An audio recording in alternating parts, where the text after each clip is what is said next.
1870년이 되었다. 그의 다미안에게는 평생 잊지 못할 일이 생겼다. 바로 문둥병자와의 만남이었다. 하와이 섬에서는 1853년에 처음으로 문둥병이 발견되었다. 그로부터 10년이 지나자 그 병은 급속도로 번져나갔다. 당국에서는 나병과 싸우기 위해 모종의 조치를 취해야만 한다는 것을 깨닫게 되었다. 그러나 처음에 내려진 조치는 그리 적절치 못했다. 호놀룰루 근처에다 작은 수용소를 설립했으나 문둥병자들이 가까이 있는 것을 두려워한 주민들이 반대로 할 수 없이 몰로카이 섬의 땅 일부를 구입했다. 그곳은 삼면이 바다로 막힌 반도의 끝부분으로서 겁쟁이들을 만족시킬 수 있을 만큼 격리되어 있는 곳이었다. 1866년에 140명의 문둥병자들이 환자로서가 아니라 개척 이주자로서 그곳으로 보내졌다. 땅과 그것을 일구는 데 필요한 간단한 농기구 용품이 그들에게 지급되었다. 그리고는 스스로 자립하도록 버려졌다. 이 무모한 계획은 당연히 실패로 돌아갔고 이 실패로 인해 불운한 희생자들이 더욱 많이 생겨났다. 그러나 그것이 비록 비현실적이긴 해도 비용이 덜 드는 계획이었기 때문에 정부는 이 기막힌 개척안을 계속 지속해 나갔다. 보잘것없이 준비물만을 쥐어준 채 더 많은 문둥병자들이 몰로카이로 보내졌다. 공급된 식량이 이내 바닥나 버렸다. 강자가 약자의 것을 훔쳤다. 이미 죽어가는 그들에게 배고픔이라는 잔혹한 형벌이 더해졌다. 그래서 야생의 풀뿌리로 맛은 지독하나 쉽게 취하는 술을 만들어 마시게 되었다. 너도 나도 만취가 되었고 폭동이 일어났다. 정착촌 안은 곧 믿기 어려울 정도의 혼돈과 방탕만이 난무할 뿐 그 어떤 질서도 찾아볼 수가 없게 되었다. 수용소 몇 명이 가까스로 탈출하는 바람에 그 끔찍한 장소에 관한 사실은 이내 온 군도 전체로 알려지게 되었다. 호놀룰루의 안이한 당국자들로부터 그것을 다스리라는 명령이 떨어졌다. 군대가 파견되었다.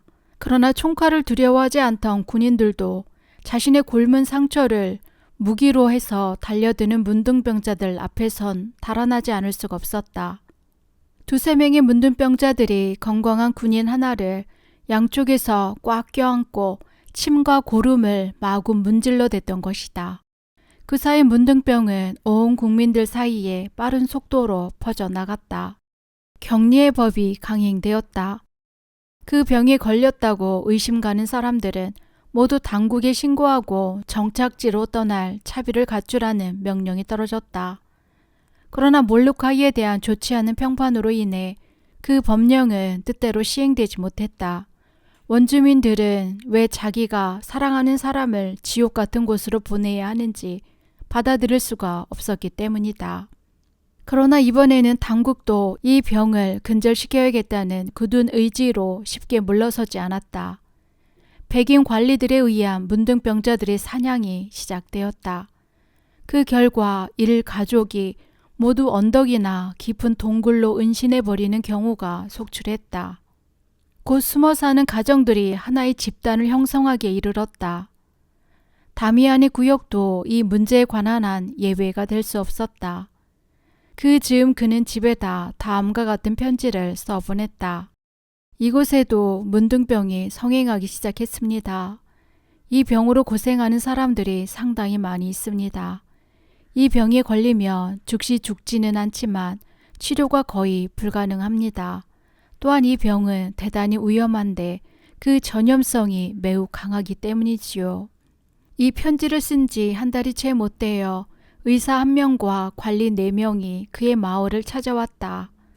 그들은 눈에 잘 띄는 곳에다 다음과 같은 냉혹하고도 간결한 공고문을 게시했다. 모든 문둥병자들은 고시일로부터 14일 이내에 정부 보건당국에 자진 신고하고 검사를 받은 후 몰로카이로 이주할 준비를 할 것. 신부는 관리들이 이 임무를 수행하는 동안 줄곧 상황을 지켜보았다. 몇 주간 동안 마을은 온통 슬픔의 도가니였다.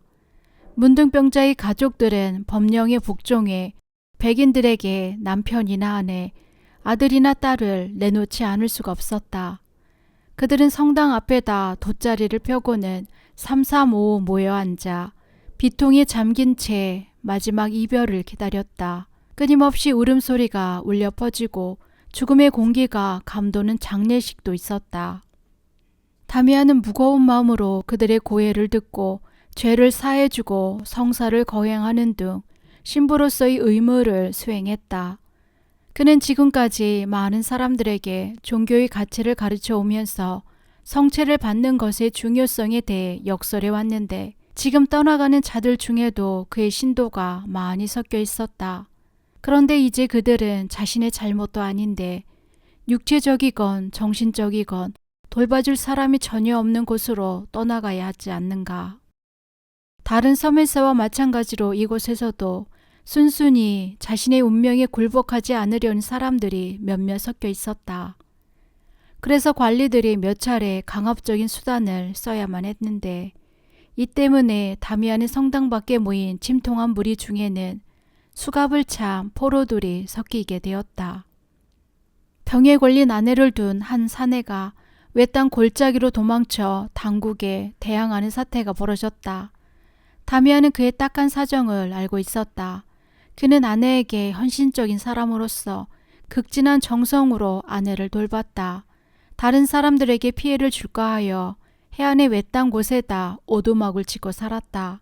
그러다가 당국의 포고령을 들은 그는 악령 높은 몰로카이로 아내를 보내느니 차라리 완강하게 저항을 해야겠다고 작정했다. 어떻게 손에 넣었는지 그는 장총과 탄약까지 구해놓고 있었다. 경찰이 접근하려 하자 그 원주민은 위협 사격을 가하더니 다시 접근했다간 정확히 목표를 맞추겠노라고 외쳐댔다. 포위 작전이 개시되었고 며칠 후엔 관리들이 들이닥칠 준비가 끝났다. 피를 보게 될 것이 너무나 뻔했다. 다미안은 그렇게 되는 것을 원치 않았기 때문에 자기가 직접 그 사람을 만나 설득해 보겠노라고 간청했다. 관리들은 위험한 일이 벌어지면 스스로 책임을 져야 한다고 경고한 후 그의 청을 들어주었다. 다미안은 그 즉시 원주민이 있는 곳으로 기어 올라갔다.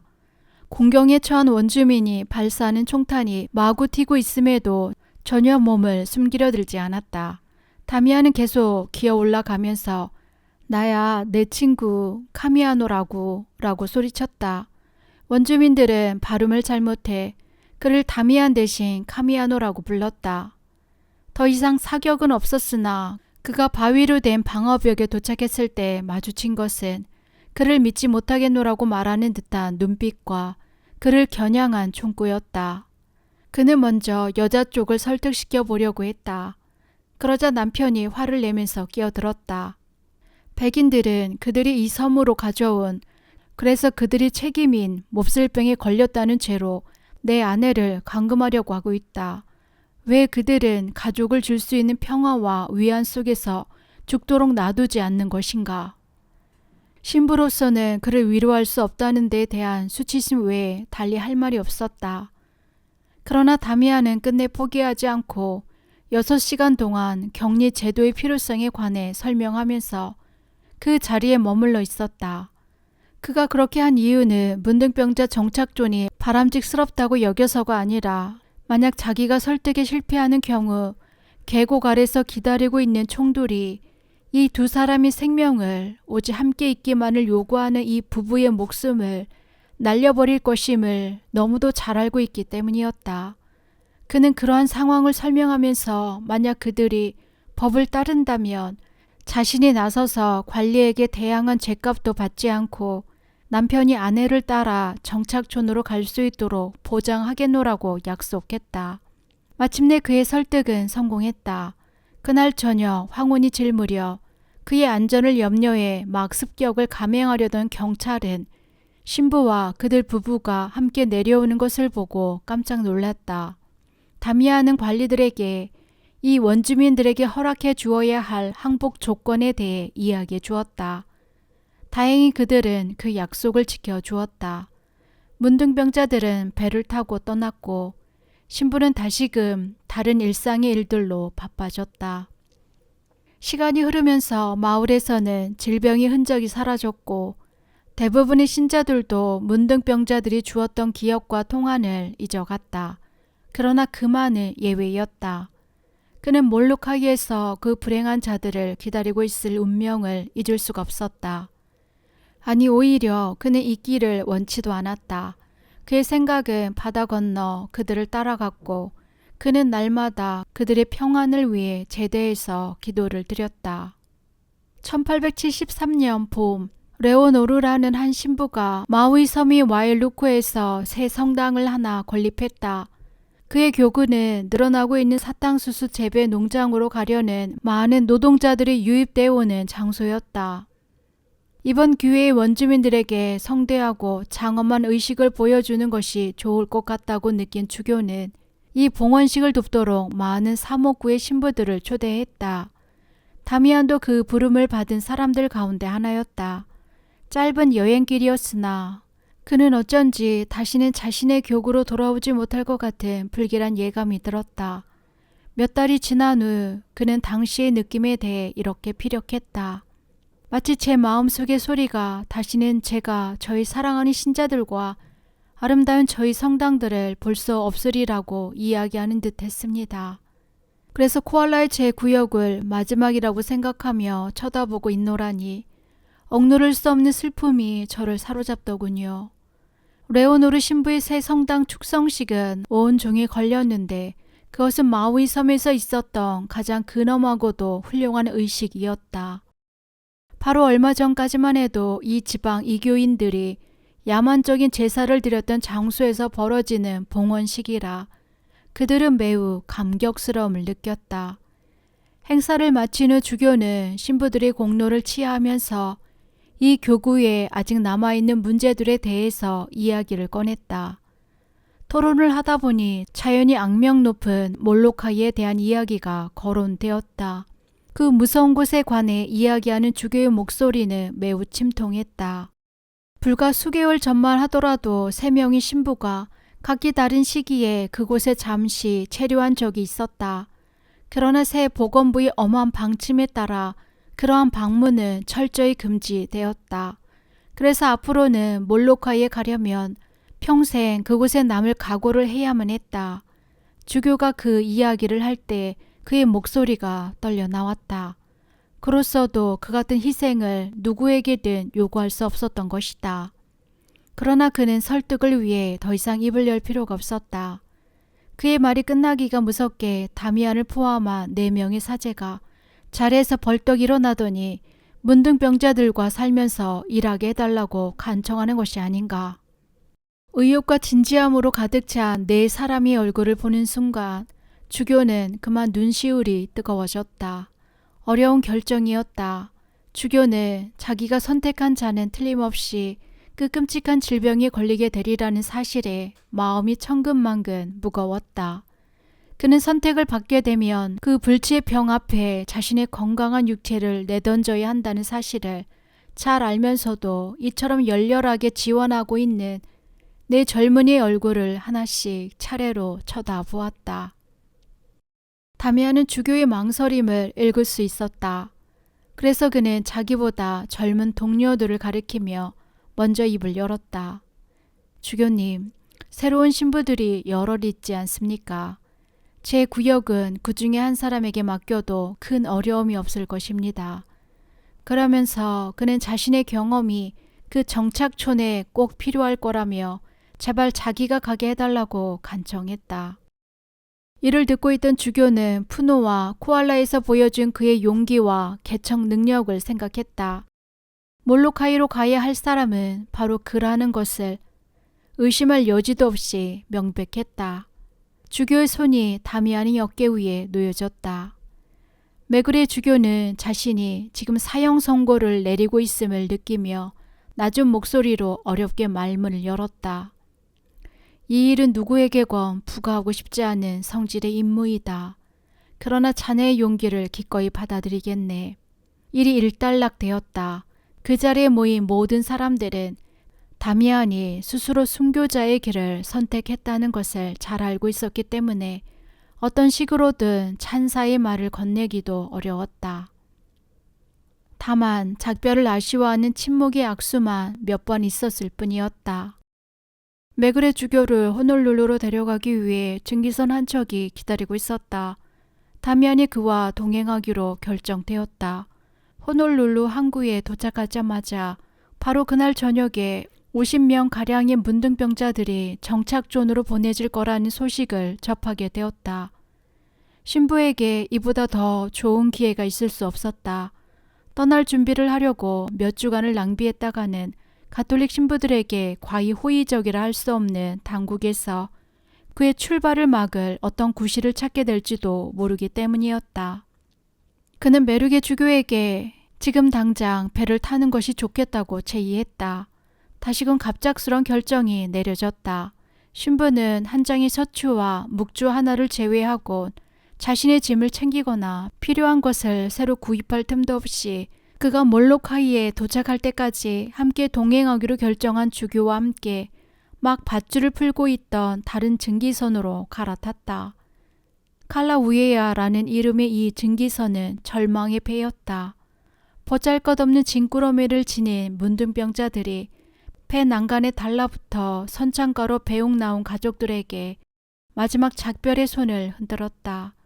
모두 언제나처럼 목에다 꽃을 걸고 있었으나 호놀룰루 항을 떠나는 배를 위해 노래 불렀던 것과 같은 즐거운 곡조가 아니었다. 그것은 흐느낌과 울부짖음으로 이어지는 그러면서도 결코 끝나지 않는 서글픈 곡조의 노래였다. 다미안은 주변의 얼굴들을 하나씩 쳐다보지 않을 수가 없었다. 아무런 흠이 없는 사람도 덜어 있었다. 그러나 대부분의 얼굴에는 그를 소름 끼치게 할 만큼 이미 섬뜩하게 병이 퍼져 있었다. 다미안과 주교는 모두 잠이 오지 않았다. 그렇다고 서로 말을 건넬 기분도 아니었다.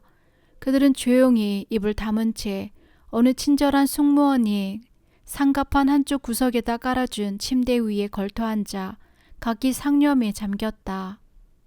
새벽 미명에 배는 문둥병자들이 내려야 할 칼라와오 해안에 다다랐다. 따로 건설된 선창이 없었으므로 보트가 내려졌다. 두 신부가 먼저 증기선으로부터 작은 보트로 조심스럽게 옮겨 탄 후 다른 병자들과 함께 해안을 향해 출발했다. 얼마 안 있어 깎아지는 듯한 몰로카이 섬의 험한 해안이 어렴풋이 모습을 드러냈다. 해변에서 전등 불빛이 깜빡거리며 흔들렸다. 다미안은 병이 더 깊어진 후에 끔찍한 모습을 해안에 발을 디디고 나서야 처음으로 볼 수 있었다. 그를 반기고 있는 사람들은 사람의 형상이라기보다는 살이 너무 썩고 부어 있어서 인간 쓰레기의 모습일 뿐이었다. 사려 깊은 주교는 이러한 상황에 대해 그의 반응을 눈치챘고 그에게 결심을 재고할 기회를 주었다. 그러나 신부는 단호히 머리를 저으면서 지금 자신의 결심은 마우이에서보다도 더욱 굳다고 대답했다. 그는 무슨 일이 있어도 몰로카이에 머물겠다고 결심을 굳혔던 것이다. 나머지 문둥병자들마저 다 내리고 나자 보트는 어색한 침묵 속에서 머뭇거리고 있는 주교를 기다리고 있었다. 매우 어려운 순간이었다. 주교는 이미 마음이 각오를 해두었지만 막상 작별의 순간을 맞고 보니 두려운 생각이 들었다. 젊은 신부를 이 무시무시한 해안에 홀로 남겨두어야 하다니. 그러나 보트의 키잡이가 더 이상 기다릴 수 없다고 소리를 치는 바람에 그는 더 주저할 수가 없었다. 주교는 다미안에게 달리 할 말을 찾을 수가 없어서 그들을 둘러싸고 있는 문둥병자들에게 몸을 돌렸다. 사랑하는 사람들이여, 그는 원주민의 언어로 말을 꺼냈다. 지금까지 여러분들은 홀로 남겨진 채 아무런 보살핌도 받지 못했었습니다. 그러나 이제 더 이상 그런 일은 없을 것입니다. 제가 여러분의 아버지가 될, 여러분을 너무나 사랑한 나머지 여러분의 안녕과 불멸의 영혼을 위해 여러분과 생사를 같이 하기를 주저하지 않는 분을 모셔왔습니다. 그가 병자들을 위해 손을 들어 축도를 하는 동안 다미안은 무릎을 꿇었다. 그리고는 바삐 몇 마디의 작별 인사를 나눈 후 주교는 보트로 걸어갔다. 그 보트는 이 섬을 바깥 세상과 연결해주는 유일한 수단이었지만 이 섬의 병자들은 절대 탈 수 없는 것이었다. 그 순간 노 위에 쭈그리고 앉아있던 하급 선원들의 눈에도 눈물이 가득 고였다. 이집트인들은 문둥병을 일컬어 죽음 전에 찾아오는 죽음이라고 했다. 수세기에 걸쳐 이 병이야말로 무수한 질병 중에서도 가장 고치기 힘들고 무서운 병으로 알려져 있다. 이렇듯 인류가 그 치료법이나 원인을 알아내지 못한 문둥병의 침입을 막기 위해 써온 유일한 방법은 격리였다. 동서고금을 막론하고 문둥병자들은 범법자들에게 내려지는 형벌보다 훨씬 더 가혹한 추방이라는 정책으로 인해 더 많은 고통을 겪어야 했다. 12, 13세기에는 이 질병으로 인해 피해가 상상을 불허할 정도였다. 한때는 북유럽 인구의 4분의 1가량이 문둥병자였을 거라는 추측도 있다. 그 중에서도 영국이 가장 피해가 컸는데 이는 그 나라에는 질병이 번창하기에 알맞은 비옥한 땅이 많았기 때문이었다. 사람들은 위생이나 청결에 대해 전혀 신경을 쓰지 않았으며 많은 사람들로 북적거리는 마을마다 배수시설이 전혀 되어 있지 않은 채 말할 수 없이 불결했다. 대다수의 시민들은 검은 빵에다 소금이 절인 고기, 악취가 풍기는 생선 따위를 주식으로 삼았다. 대부분의 사람들이 평생 채소라고는 입에 대보지도 못했으며 낮에 입었던 옷을 잠자리에 들면서 갈아입으려고 신경 쓰는 사람도 거의 없었다. 그 병이 점차 기승을 부려 감염자가 엄청난 숫자로 늘어났다. 문둥병자들은 도처에 널려 있었다. 귀족이나 부자들은 그런대로 스스로를 지킬 수 있었으나 가난한 사람들에게는 조만간 자기네들도 모두 당하게 될지도 모른다는 공포감이 만연되어 있었다. 마침내 구원에 나선 것은 바로 교회였다. 중세 성직자들의 타락에 관한 글은 무수히 많다. 그들이 부도덕한 행위에 대한 고발이 있는가 하면 수도원의 부의 축적에 관한 이야기도 있다.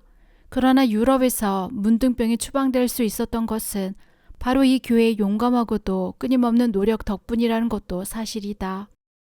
문둥병자들의 불길한 방울소리에 사람들이 황급히 달아나던 시절 몇몇 성직자들이 함께 모여 그들의 집을 나병원으로 만들었다.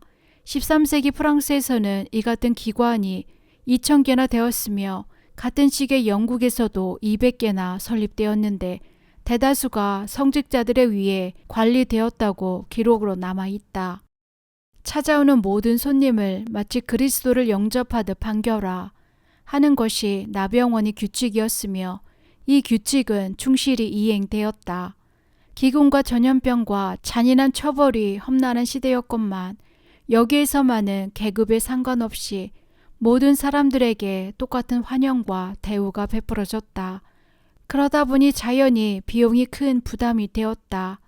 기금을 모으고자 대수도원장과 주교들이 귀족들의 도움을 구하는 한편 통행료와 11조가 부과되었고 자선 바저회가 열렸으며 유사는 기증하도록 적극 권장하는 풍토가 조성되었다. 성 나자로 기사회와 예루살렘의 성 요한 기사 수도회 등이 용기 있는 수도사들은 성직자들을 도와 나병원의 환자들을 돌보았다. 그 병원들은 대단히 성공적이었다. 병원들은 역사상 처음으로 문둥병자들에게 별도의 따뜻한 배려를 해주었던 것이다. 우선 그들은 잘 먹을 수가 있었다. 그들은 지붕에 있는 건물에다 옷다운 옷을 입고 생활하면서 정신적으로도 만족을 누릴 수 있었다. 현존하는 중세 양식의 오랜 교회들에는 문둥병자의 창이라는 것이 있다.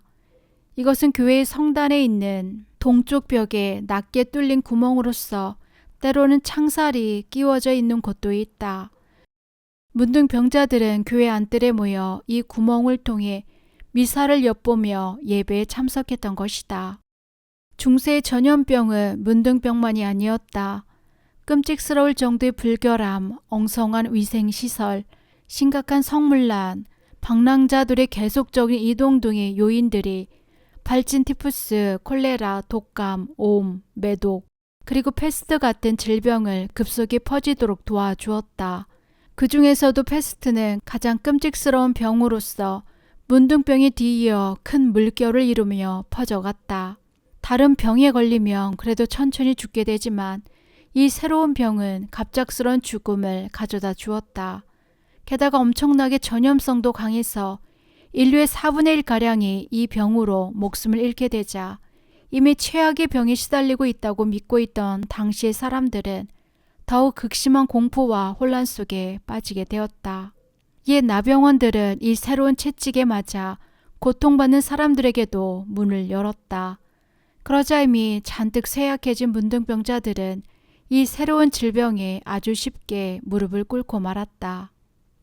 이탈리아 사람들은 이 놀라운 질병을 대규모의 죽음이라고 불렀는데 이는 이 병에 무서운 전염병을 가진 데다 한번 걸렸다 하면 갑작스럽게 죽어버렸기 때문이다. 영국에서만도 2만 5천 명의 성직자들이 이 병 앞에 굴복했다고 전해진다.